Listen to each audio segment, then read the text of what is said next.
Bugatti's reputation these days is built almost entirely around jaw-dropping top speeds and engineering theatrics. But the brand's real story goes back over a century, and buried in that history are some genuinely rare collector cars that rarely get the spotlight. The Type 101 is one of those. Built in the lean years after World War II, it was Bugatti's attempt to claw its way back while still honoring everything Ettore Bugatti had built the company's name on. Very few of these survive today, and one particular example is about to come out of hiding after decades of sitting quietly out of public view. This one's a 1951 Type 101C, and what makes it stand out even among other Type 101s is the body it's wearing. Most surviving examples carry the elegant factory coachwork you'd expect to see at a concours lawn somewhere. This car doesn't. It got an entirely custom body years after it originally left the factory, which makes it a strange and wonderful blend of Bugatti engineering and French coach-built artistry from an era when nobody quite knew what luxury cars were supposed to look like anymore. Bugatti simply didn't have the money or manufacturing muscle after the war that it once had before it. So rather than starting from scratch, the Type 101 leaned heavily on mechanicals lifted from the Type 57. A smart move financially, even if it meant the new car was really wearing pre-war bones underneath. That straight 8 engine, with its dual overhead cams, was still an impressive piece of engineering for the time, even if it no longer blew away the competition the way Bugatti engines once had. What it offered instead was refinement. Smooth, cultured power suited to a proper grand tour rather than a racer. Only a small handful of Type 101 chassis were ever built, and just a few of those wore factory bodies. The rest went out to independent coach builders, which was simply how things worked in Europe's luxury car world back then. Wealthy buyers didn't buy off a lot. They commissioned something nobody else had. This particular chassis, number 101504, took that idea about as far as it could go. It sat without its current body for a few years until French coach builder Louis Dubos got hold of it in the mid-1950s and turned it into something nobody else driving a Bugatti had, a dramatic open cabriolet with flowing lines and fender work that captured the design language of the era while still looking unmistakably like a Bugatti. Dubos wasn't some anonymous craftsman either. He had a solid reputation in French coach building circles for bodies that balanced genuine artistry with real practicality. By the time this car landed in his workshop, though, the whole trade of hand-built coachwork was already fading fast, being replaced by mass-produced steel bodies rolling off assembly lines. That timing alone makes this Type 101C one of the last true examples of old-school French coach building ever applied to a Bugatti chassis. What Dubos created was genuinely graceful, soft curves instead of hard lines, fenders that flow right into the doors and taper elegantly toward the rear, chrome used sparingly enough that it accents rather than dominates.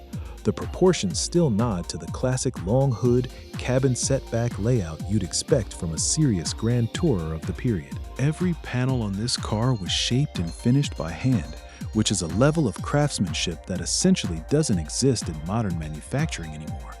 Once the body was finished, the car made its public debut at the 1955 Paris Motor Show, a bold move for a company that was clearly struggling commercially at the time. Showing up at one of Europe's biggest stages with something this ambitious sent a message.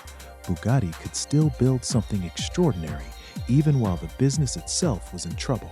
The Type 101 never did turn Bugatti's fortunes around, but that Paris appearance remains a meaningful footnote in the brand's history. Because no other Bugatti ever received an identical body, this car is unique in the truest sense. Not just rare, but one of one.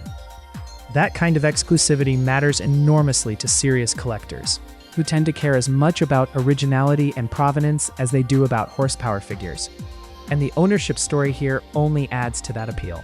At some point, the car crossed the Atlantic and settled into American hands, moving through a series of careful, preservation-minded collections rather than getting bounced around or heavily restored. It's apparently stayed with the same family for a long stretch of time, quietly out of the public eye, before now resurfacing for auction. That kind of long, stable ownership tends to matter a lot in the collector world. Fewer hands means fewer questionable restoration choices and a cleaner paper trail.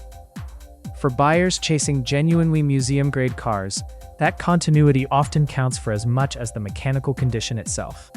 So really, this sale isn't just about moving a rare old Bugatti to a new owner. It's a chance to own one of the last handmade expressions of French coach-building tradition, wrapped around one of the most respected names in automotive history.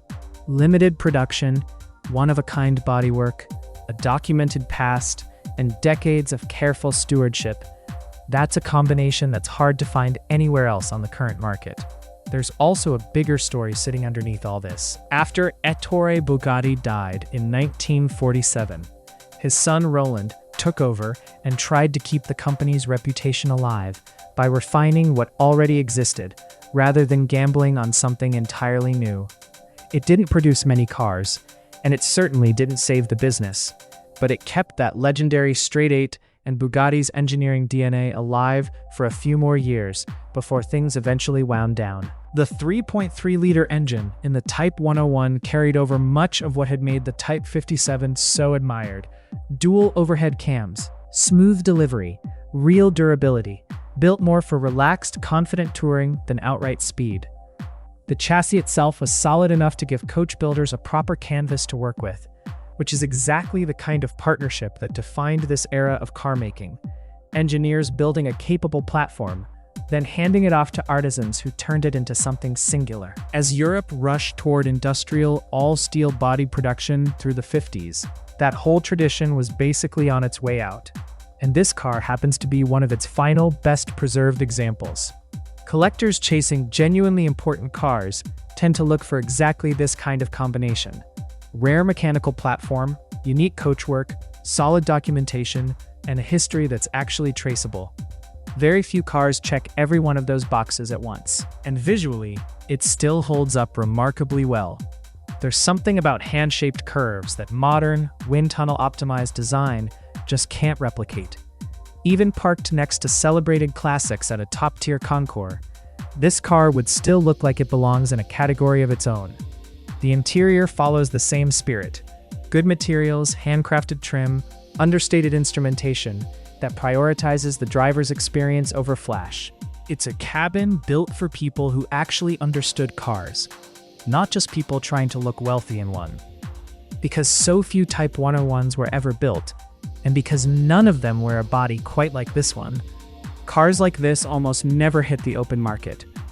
When they do, interest tends to spread well beyond Bugatti diehards into the wider world of coach-built and post-war European collectors. Specialists expect this sale to draw serious global attention, partly because of the rarity, and partly because provenance-driven buying has only gotten more important to collectors in recent years. Beyond the price tag, though, there's something almost bittersweet about this car. It represents a fragile bridge between Bugatti's mythic pre-war glory and the modern revival that came decades later. Proof that even in its darkest commercial years, the company hadn't lost its ability to build something beautiful. This sale, then, isn't just another auction listing. It's a rare shot at owning a genuine piece of a vanishing craft, built at the intersection of engineering pedigree and pure artistry, from an era of car making that simply doesn't exist anymore.